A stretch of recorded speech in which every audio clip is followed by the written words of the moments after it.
Nowadays, several luxurious and beautiful places around the world are contesting for the title of Sin City. However, for many people, only 2 settlements will have such a title throughout their lives, which we all know are no longer on the map today. As you have understood, it's Sodom and Gomorrah. And a lot of what you're about to hear today can send you into a slight shock, to say the least. So get ready. You're watching Flip Side of History, and today's topic is Sodom and Gomorrah, things you didn't know. So let's begin this episode.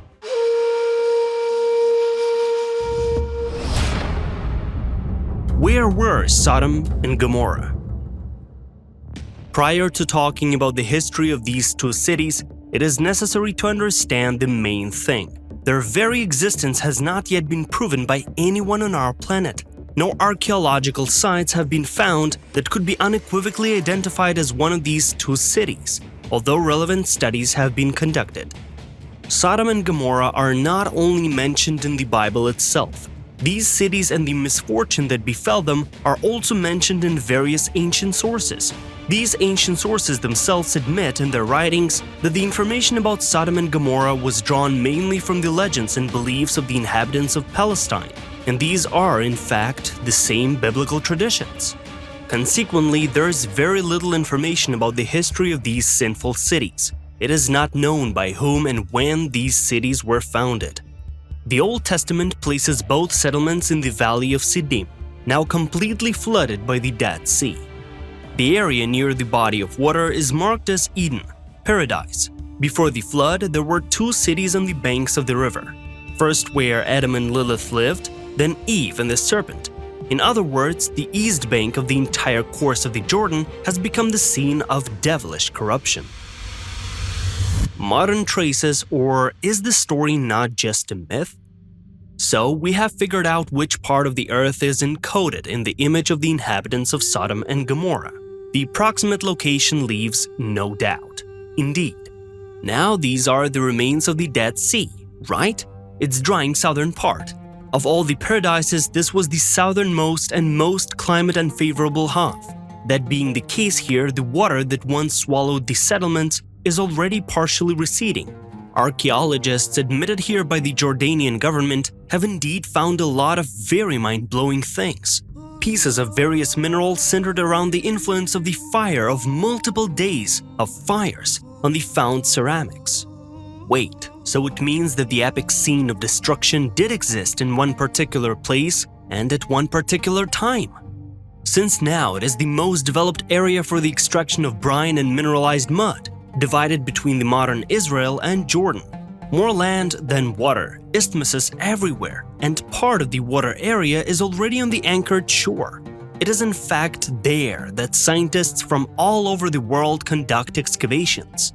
Now let's touch upon this: how the cities met their end. The Bible unequivocally names the cause of the destruction of Sodom and Gomorrah as inevitable punishment from above, a rain of fire and brimstone. But this is not the only theory. There are even several mystical explanations. Tacitus generally accepts the biblical version of fire from heaven as just probable. Josephus speaks of a divine thunderbolt. Strabo, however, appeals only to real-world way of things, or rather purely materialistic point of view. Strabo speaks of earthquakes and eruptions of fire, in other words volcanism, and overflowing the shores of the lake, most likely the Dead Sea. According to this man's version, a significant part of the population of the doomed territory managed to escape, but the buildings and fertile lands vanished. Eratosthenes generally believes that the dead lands near the Dead Sea were created by the uplift of part of its bottom due to volcanism, and does not connect the, in his opinion, purely natural way of things with Sodom and Gomorrah. And nowadays, majority of population is driven by scientific approach. So modern scientists obviously are not making decisions based on mystical or spiritual sources or beliefs. The latest version out of all, published in 2021, speaks of the explosion of a huge meteorite in the middle of the 17th century BC. The immense power of the explosion is estimated at 10 megatons. Scientists claim that this meteorite destroyed several cities. In their opinion, this catastrophe may have given rise to the beautiful legends of Sodom and Gomorrah. But again, this is more so a theory rather than an absolute fact. People within cities, that's sinful or not? As we said prior, with so little information about the history of Sodom and Gomorrah, it is truly difficult to draw conclusions about their population. The Bible says that they had the collective name of Canaanites, but even this name is conditional and simply means inhabitants of Canaan. And various sources say that different nationalities lived on this territory either simultaneously in one period of time or replacing each other. Although the Canaanites had a lot in common, at least in terms of appearance and even mentality. It can be judged by the preserved sculptural and artistic images discovered by archaeologists. Majority of the townspeople in the previously clearly defined geographical area are listed as, based on drawings, men who were appearing naked in each other's company. Because, to put it simply, they were so sinful that they were aroused by each other's bodies and provoked each other to actions. But it's not what should catch one's attention. It's more important to draw conclusions based off of another indication.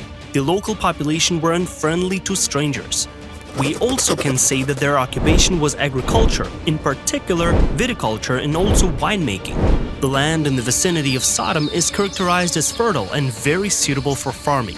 As for the social structure, Sodom was the center of an association of 5 city-states, which was common organization-wise back then, and these city-states were ruled by their own king. Well, according to the Bible, Sodom and Gomorrah were wiped off the face of the earth for the unforgivable sinfulness of their inhabitants.